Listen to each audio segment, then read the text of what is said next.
So John Litsky, fresh out of the slammer for the third time, a real connoisseur of institutional living. Apparently, societal norms just weren't cutting it for him. 8 years back, he was supposed to be rolling in lottery dough, but a particularly judgmental judge decided society needed protecting from worthless scum. 7 years in juvie later, John was a hardened criminal. Or, a slightly more desperate one.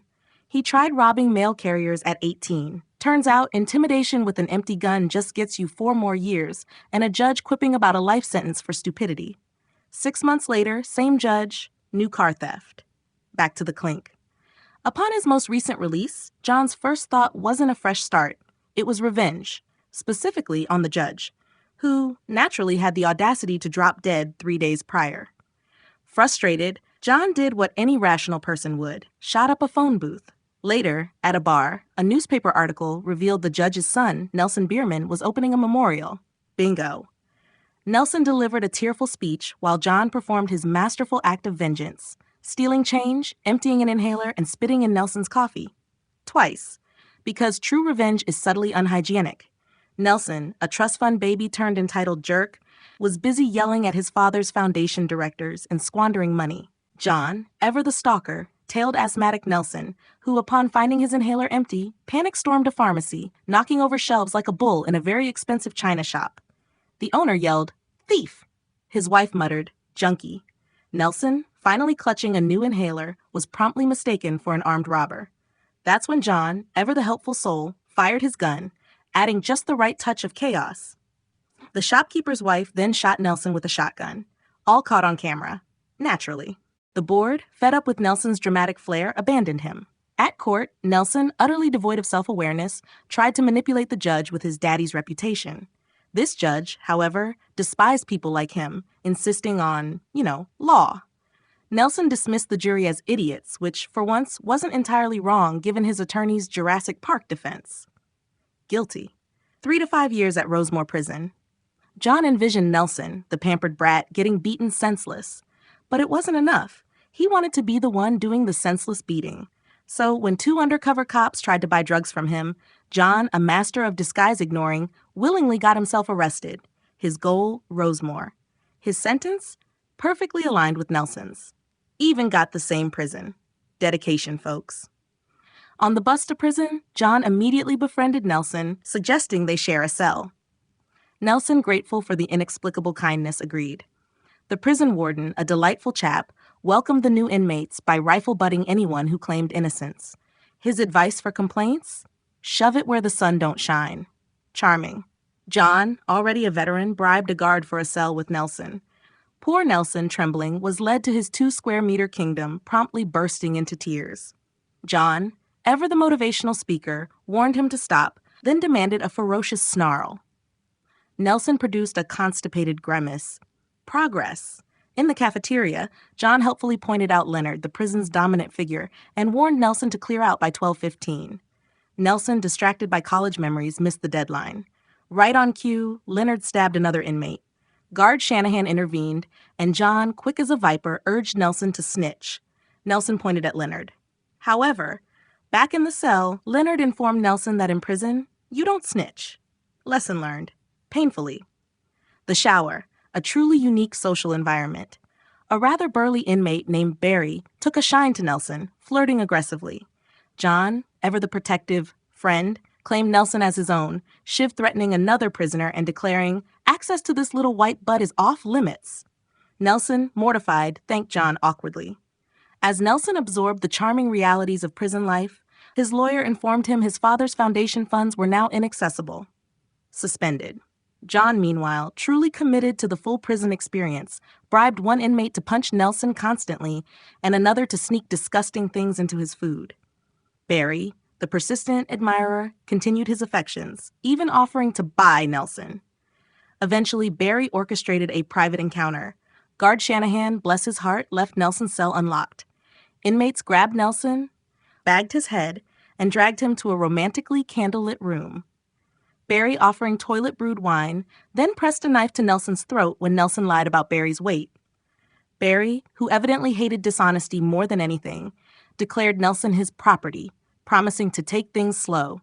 He even leaned in for a romantic nose rub, cooing, "We'll start with a kiss." Nelson wrote to his pen pal, a young boy, confiding his rage and desire to, shall we say, rearrange his tormentors. The pen pal, proving why children shouldn't be privy to prison mail, read it aloud to his entire class. Soon after, Leonard, fresh from solitary, doused Nelson with gasoline, grumbling that Nelson wasn't Jewish, which would have made burning him alive more satisfying. Surprisingly, Nelson fought back, injuring Leonard. Leonard, mistaking Nelson's boat cleaner syringe for drugs, injected himself and promptly dropped dead. John was stunned. This was decidedly not part of his plan. From that day on, Nelson's prison life took a sharp turn. The Aryan Brotherhood now backed him, and he rose to a position of power, able to order anyone around. However, unresolved romantic matters lingered. Barry had fallen deeply in love and nearly strangled Nelson in the bathroom, hurt by Nelson's lack of reciprocation. Nelson, feeling a pang of guilt, forgave him and stopped the Aryan Brotherhood from retaliating. John accidentally landed himself in solitary. Upon his release, he found Nelson had transformed into a prison kingpin, even organizing inmate musicals. John grew increasingly frustrated. His revenge had created a monster. Nelson, utterly oblivious, thanked John for preparing him for prison life. Revenge, truly, is a dish best served elsewhere. The next day, Nelson's parole hearing.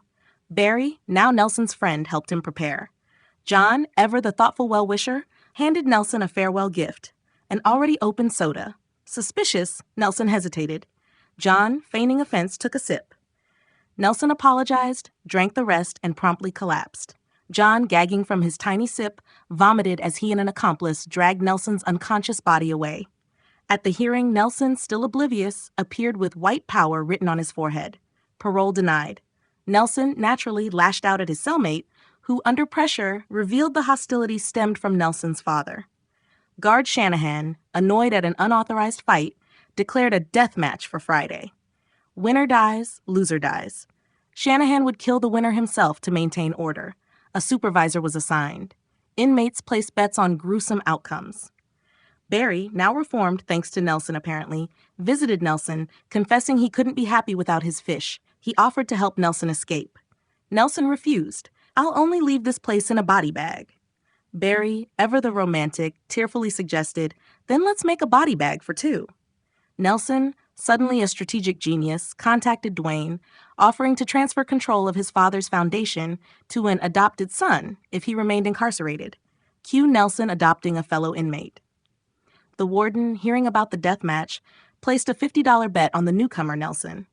On Friday, the yard was packed as inmates cheered for the fight. Rules: first to die loses. Nelson, armed with a screwdriver, faced a more prepared opponent. Shivs flew. Nelson's improvised body armor held. Then, the secret weapons, syringes of brightly colored chemicals. Nelson landed a fatal blow, but his opponent struck back. Shanahan declared it a tie and ordered the bodies removed before they start stinking.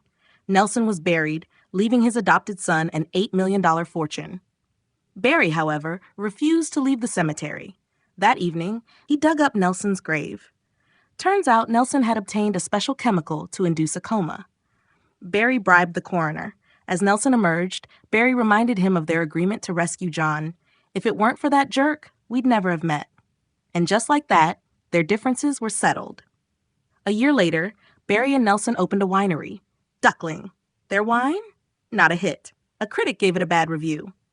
John, now working at the winery with other former inmates, quickly persuaded the critic to give it a perfect score of 100. Even though the bitter, ammonia-tinged concoction was disliked by everyone, including the winemakers themselves. That's all for today's video. Don't forget to show your support if you enjoyed it by hitting that like and subscribe button. See you in the comments and in the next one.